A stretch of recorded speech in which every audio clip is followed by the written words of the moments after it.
അരിക്കൊമ്പൻ കേരളത്തിന്റെ അതിർത്തിയിൽ 18 കിലോമീറ്റർ ദൂരെ അരിക്കൊമ്പന്റെ സഞ്ചാരപാതയെന്ന വനംവകുപ്പ്. അപ്പർ കോതയാറിന്റെ വടക്ക് കിഴക്ക് ദിശയിൽ ആന സഞ്ചരിക്കുന്നുവെന്നും വിവരം. അരിക്കൊമ്പൻ പൂർണ്ണ ആരോഗ്യവാനാണെന്നും റേഡിയോ കോളർ വഴി വിവരങ്ങൾ ശേഖരിക്കുന്നുണ്ടെന്നും തമിഴ്നാട് വനംവകുപ്പ് കേരളത്തെ അറിയിച്ചു.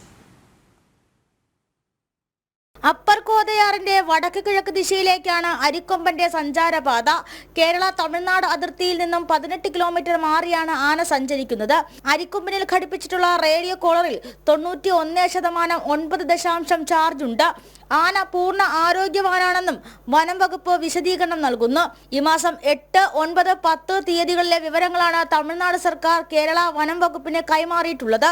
അരിക്കൊമ്പനിൽ ഘടിപ്പിച്ചിട്ടുള്ള റേഡിയോ കോളർ സംവിധാനവുമായി കേരള വനം വകുപ്പിനും ബന്ധപ്പെടാൻ സാധിക്കുന്നുണ്ട്. 400 മീറ്ററാണ് ആനയുടെ സഞ്ചാര വേഗത. അതേസമയം മുൻ ദിവസങ്ങളെ അപേക്ഷിച്ച് അരിക്കൊമ്പൻ കേരള അതിർത്തിയോട് കൂടുതൽ അടുത്താണ് സഞ്ചരിക്കുന്നത്. 2 ദിവസം മുന്നേ അതിർത്തിയിൽ നിന്നും 20 കിലോമീറ്റർ മാറിയായിരുന്നു സഞ്ചാരം. ആന ചരിഞ്ഞു എന്ന രീതിയിൽ സമൂഹ മാധ്യമങ്ങളിൽ ഉൾപ്പെടെ പ്രചരിക്കുന്നത് വ്യാജ വാർത്തയാണെന്നും വനം വകുപ്പ് അറിയിക്കുന്നു. ജനം, തിരുവനന്തപുരം.